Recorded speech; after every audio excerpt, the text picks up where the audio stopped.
వచ్చిన తర్వాత అప్పుడు ఖచ్చితంగా పవన్ కళ్యాణ్ వదిలేళ్ళలేరు. అప్పుడు బేరం పెడతాడు పవన్ కళ్యాణ్. నెక్స్ట్ అసెంబ్లీ ఎలక్షన్స్కి వచ్చినప్పుడు మనం క్రిందసారి 21 ఇచ్చారు కదండి, నాకు ఈ దఫా 30 ఇవ్వండి, ఇట్లాంటి బేరాలు నెక్స్ట్ ఎలక్షన్స్కి ఉంటాయి. ఈ లోపు అంతా తన క్యాడర్లో ఎంతమందికి అవకాశాలు వస్తే అంతమందికి ఇప్పించుకునే ప్రయత్నం. కానీ ఇలా లేట్ చేయడం వల్ల క్యాడర్ కొంచెం నిరాశకి లోన్ అవరా, ఇంకా ఇన్నాళ్ళైనా మాకు పదవులు రాలేదు అని. ఇప్పుడు దానివల్ల క్యాడర్కి ఒక పని ఉంటుందండి. మీకు ఎప్పుడు కూడా పని పాట లేని ఉండకూడదు. రేపు ఈ పోస్ట్ ఇచ్చేసారనుకోండి, పని పాట ఏమి ఉండదు. ఆఫీసులో కూర్చుని ఏం చేస్తాడు అక్కడ? ఏమైనా అభ్యున్నతి ఇవన్నీ సినిమాల్లో వినడానికి బాగుంటాయి వాటిట్లో. పోనీ అక్కడ ఏదన్నా నిజంగా వాళ్ళ కుల అభ్యున్నతో వాళ్ళ వర్గ అభ్యున్నత కోసం ఏమైనా ప్రయత్నించాడు అనుకోండి, ప్రభుత్వానికి పెద్ద బొక్క, డబ్బులు కట్టాలి, అవన్నిటి నెత్తిని పెట్టుకోవాల్సి వస్తాయి. అదే కనుక ఇప్పుడు తిరుగుతూ ఉంటే ఒక పని నడుస్తుంటది. ఇప్పుడు ఇవాళ ఖాళీగా ఉండరు కార్యకర్త, ఆ నాయకుడు ఈ నాయకుడు వెనకాల తిరుగుతూ ఉంటారు.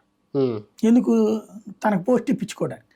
అదే పోస్ట్ ఇచ్చేస్తే రేపు పొద్దు నుంచి ఎవడు రాడు, కాస్త తిరగనేయండి పాపం. అంటే ఇందులో కూడా బాబు గారు వ్యూహమే చూడాలి. కష్టమైతే ఏం కనిపించట్లేదు, అయ్యో ఇది పెద్ద గండం ఇవ్వలేకపోతున్నాం మనం పదవులని. చాలా సింపుల్ అండి, ఆయనకి ఆల్రెడీ ఎక్స్పీరియన్స్డ్ పర్సన్. ఆయనకి జస్ట్ ఏంటంటే రుచి తెలియజేస్తాడు ఆయన, అంతే. కావాలనే జాప్యం చేస్తున్నారు, డిలే చేస్తున్నారు.